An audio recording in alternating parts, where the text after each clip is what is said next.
이항경의 월가일드입니다. 월가의 소식을 가장 신속 정확하고 심도 있게 다루는 분입니다. 이항경 위원님, 어서 오세요. 안녕하세요.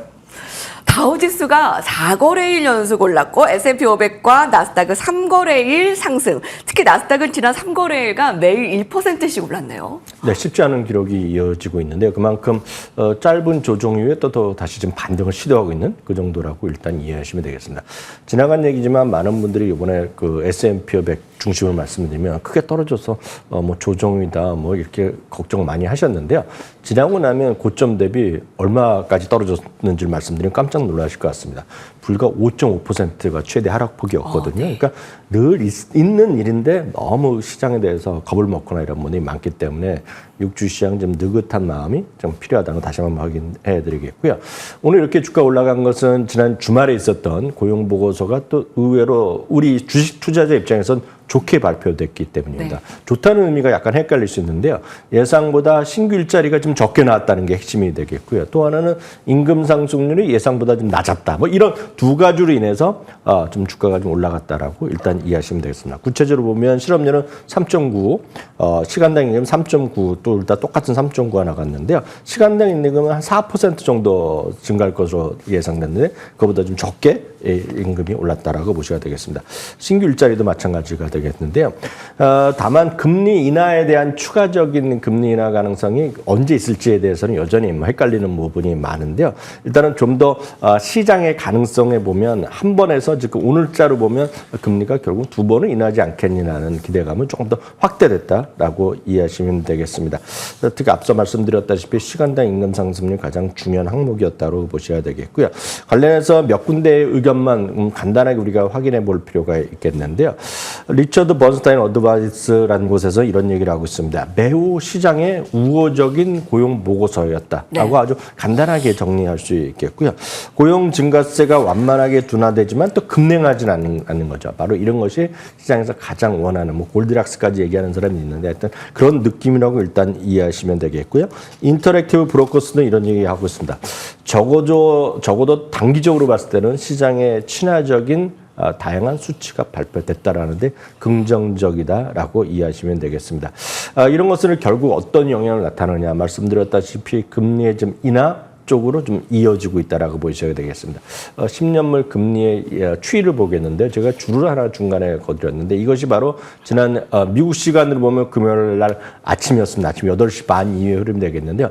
금리가 좀 내려가는 모습을 보이고 있고 4.5, 뭐 이 언저리에서 이하까지 가고 있기 때문에 금리 인하에 대한 기대감이 있겠고요. 잠시도 한번 보여드렸지만 페드워치 툴 기준으로 보면 금리가 9월에 한 번 그리고 12월에 한 번. 물론 이 수치는 계속 바뀌어 나가는 수치인데요. 그나마 금리가 2번이나. 다만 3주 전에 있었던 FOMC에서는 여전히 3번을 얘기를 하고 있지 않습니까? 그렇기 때문에 어떤 그런 기대감은 여전히 살아있다라고 보셔야 되겠고요.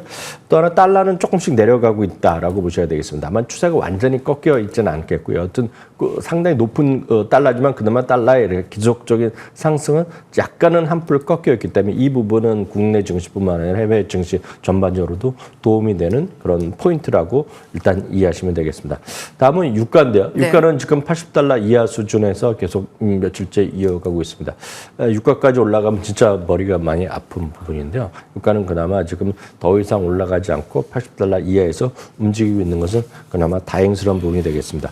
다음은 금값이 되겠는데요. 금값은 좀 내려갈 만도 한데요. 조금 소강 상태를 보이다가 다시 금값이 올라가는 모습을 보이고 있습니다. 그래서 금은 지금 전 세계 시장에서 가장 핫한 소위 상품 시장 중에 하나가 되고 있거든요. 그럴 때 금은 다시 말씀드리지만 금에 대한 방향성을 갖고 매매하거나 이해는 상당히 투기적 흐름으로 흘러갈 수밖에 없습니다. 그렇기 때문에 웬만한 보통 우리 투자자의 입장에서 보면 금이라는 것은 방향성을 갖고 투기적으로 매매한다기보다는 여러분들의 어떤 소위 그 재테크 차원에서요. 금도 일정 수준 갖고 가고 뭐 달러도 마찬가지겠지만 분산 투자의 일환으로서의 금에 대한 가치 정도를 이해하시고 좀 장기적으로 좀 갖고 가는 정도라는 정도가 아마 그 우리 시청자분들이 주식 투자 그리고 뭐 재테크 다양한 하는 와중에 금의 활용성으로 뭐 가장 중요한 포인트가 아닌가 싶어서 정리해드렸습니다. 예. 바로 월가의 인사이트 살펴봤습니다. 예상보다 저조했던 고용, 시장에는 호재, 뜨겁지도 차갑지도 않은 고용, 한마디로 시장에는 참 우호적이었다라고 네네. 평가를 내밀고요. 역시 금리 인하 이제 연 두 차례 유지되는 것도 확인할 수 있었습니다. 자, 바로 오늘 헤드라인 살펴보도록 하겠습니다. CNBC입니다. 정교장과 시간외의 급반전, 바로 팔란티어인데요. 정교장에서 8% 급등한 주가가 장 마감 후 실적 내고 시간외 급락을 보이고 있습니다. 약폭은 좀 줄여가고 있어요. 실적 체크해봐야 되겠죠. 네, 맞습니다. 팔란티어는 우리나라 그 개인 투자가들이 가장 많이 또 선호하는 주식 중에 또 상위에 늘 랭크되어 있기 때문에 그만큼 팔란티어에 대한 관심이 높은 거 맞습니다. 아마 시청자, 우리 방송 보신 분들 중에서도 아마 팔란티어에 관심이 많으십니다. 그렇기 때문에 미국에서도 뭐 핫한 주식임에 틀림없기 때문에 좀 상세하게 말씀드리겠습니다. 일단 숫자부터 확인해 드리면 주당 이익이 8센트가 나왔습니다. 예상치가 8센트가 나왔고요. 핵심은 이제 6분기 연속 흑자라는 것입니다. 그래서 벌써 한 3분기 전부터 계속해서 이들은 얘기하는 거죠. 알렉스 카프가 얘기하는 것이 4분기 흑자 될 때마다 우리는 S&P 500에 편입될 수 있다라고 얘기하고 있는데 다시 한번 확인드리지만 S&P 500 편입은 이 회사가 어디 신청하거나 그런 제도가 아니라 어떤 자기네가 S&P 산정위원회에서 자기네들이 판단해서 하는 겁니다. 그래서 지난 주말에도 하나 새로 편입되는 게 있었는데 여기 포함되지 않고 있다라고 말씀드리겠고요. 어떤 최소 요건을 가져 있을 뿐이지 이게 필요 조건을 일부 확보했다는 거지 무조건 들어가는 거 아니라고 보셔야 되겠습니다. 여하튼 오늘도 6분기 연속의 흑자는 분명히 발표했다라고 보셔야 되겠고요. 매출은 6.25억 달러가 예상됐었는데 6.34억 달러가 예상됐습니다. 다음은 순현금 흐름인데 순현금이 오늘 약간은 아쉬운 수치가 나왔습니다. 2.25억 달러가 예상됐었는데 1.49억 달러로 순현금으로는 생각보다 좀 부족하게 나왔고요.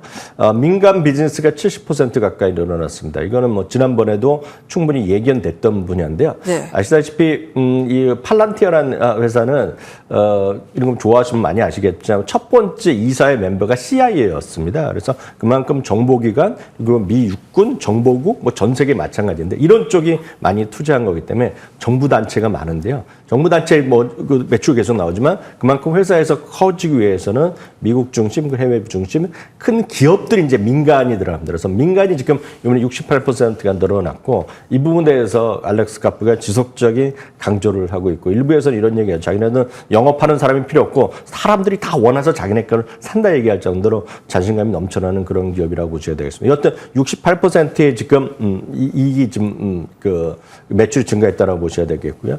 미국 정부의 매출도 12%가 늘어났습니다. 그리고 육군과 계약한 이번에 타이탄 사업도 앞으로 할 비즈니스가 워낙 많다는 얘기 네. 아마 좋아하시는 분 많으실 것 같습니다. 다만 이제 오늘 주가가 8%까지 떨어졌다가 지금 3, 4% 하락으로 만회되고 있는데요.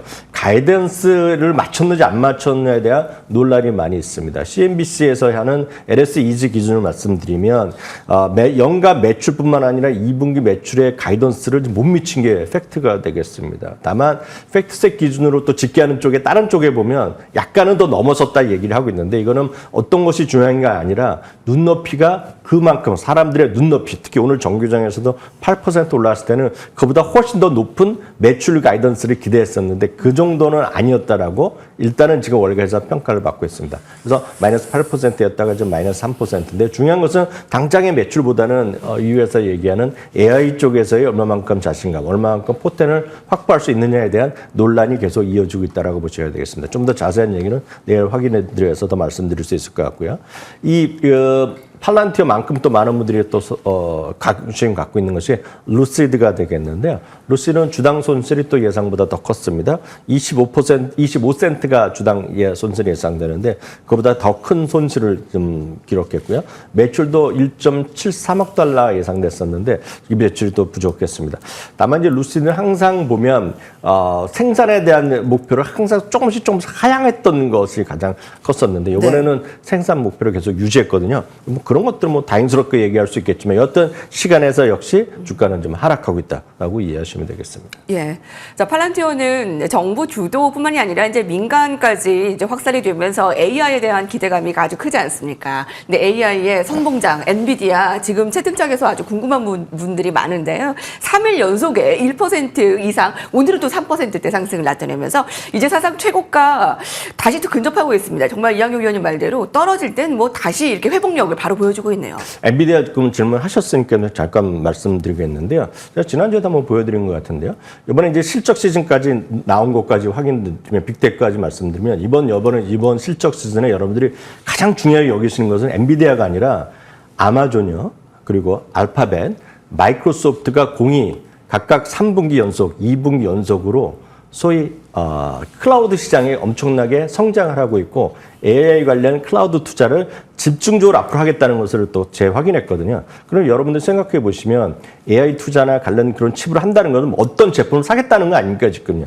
그게 결국 엔비디아 외에는 지금 대안이 없다는 거죠. 바로 거기서부터 엔비디아 판단을 하시면 될 것 같고요. 단기적인 흐름에 너무 연연하실 필요는 없을 것 같습니다. 네. 자, 전고점 950불 가량 얼마 안 남았고요. 이제 1000불 다시 뛰어넘나 갈 수 있을까? 자, 기대가 굉장히 큽니다. 자, 다음 헤드라인 보겠습니다. AI 지각생 애플 반격 시장. 애플도 빼놓을 수가 없습니다. 사실 이제 애플이 자사주 매입 발표 이후에 시선이 더 좋아지고 있습니다. 목표가도 아주 줄상향되고 있고, 특히 이제 7일 오전 7시 AI가 기대되는 아이패드 신제품도 공개가 되고, 기대 크세요? 지난번에도 똑같은 질문 하셨던 것 같은데요. 아이폰을 쓰시고 이런 분들은 제가 여태까지 만나본 분은 새로 바꿀 마음이 없거든요. 늘 말씀드리지만 애플 걱정 이런 것들은 시간이 좀 많으신 분이 할 만한 걱정이라고 좀 볼 수 있겠고요. 그렇지 않으신 분들은 좀 매매의 관점에서 이해하시면 되겠죠. 다만 이번에 보면 핵심만 다시 한번 확인드리면 1,100억 달러의 자사주 매입을 결의했잖아요. 바로 이 1,100억이라는 거는 그 단일 가격으로 보면 미국 역사상 사상 최대의 자사주 매입 규모였다. 발표 규모였고요. 지금까지 보면 역사적으로 1위부터 7위가 모두 애플의 자사주 매입의 신청 결의였다고 보셔야 되겠습니다. 연평균 4% 정도 주식이 꾸준히 줄어들었다는 것이 바로 애플의 위력, 그만큼 주주 친화 정책의 핵심이었다고 보셔야 되겠고요. 묻혀서 그렇죠. 배당금도 또 이번에 또 4% 인상했습니다. 최소 5곳이나 목표 주가를 상회한 것도 포인트가 되겠네요. 마지막 헤드라인 이어가겠습니다. CNBC입니다. 내년에도 봅시다. 내가 올 수 있기를.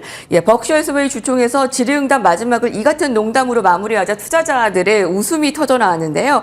버핏의 영혼의 단짝이라 불리는 찰리 먼거 부회장 별세 후 처음 열린 주주총회입니다.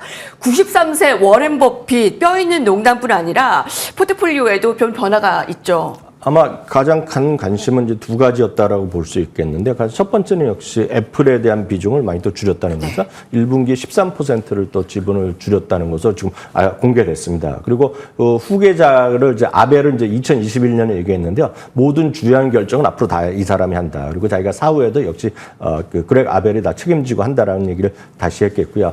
자기가 죽더라도 애플이라든가 아멕스, 코카콜라 같은 오랫동안 갖고 있던 주식이 여전히 탑 랭크에 올라갈 거라는 것을 다시 한번 확인했다라고 보셔야 되겠고요. 또 한 가지는 이번에 지난 분기에 1,600억 달러의 현금을 갖고 있는데 이번에 1,800달러 넘어섰고요. 이번 분기에는 다시 2,000억 달러에 돌아설 수 있을 거란 정도로 엄청난 자산 규모. 그렇지만 그럼에도 불구하고 아직도 살만한 것을 찾고는 쉽지 않다라는 그런 얘기를 다시 한번 확인했다는 것도 이해하시면 좋을 것 같습니다. 참고적으로 보면은요, 마침 지난 미국 시간으로 토요일 날 주주총회를 했었는데요. 그 직전 날이요. CFR에서 목표 주가를 472달러, 지금 400달러 초반인데요. 목표 주가를 제기한 레포트. 버크셔에서는 레포트가 별로 자주 나오지 않는 종목인데요. 새롭게 나온 게 있어서 오늘 마지막으로 소개해드렸습니다. 네, 내년에도 워렌 버핏을 주총에서 봤으면 좋겠네요. 고맙습니다. 네.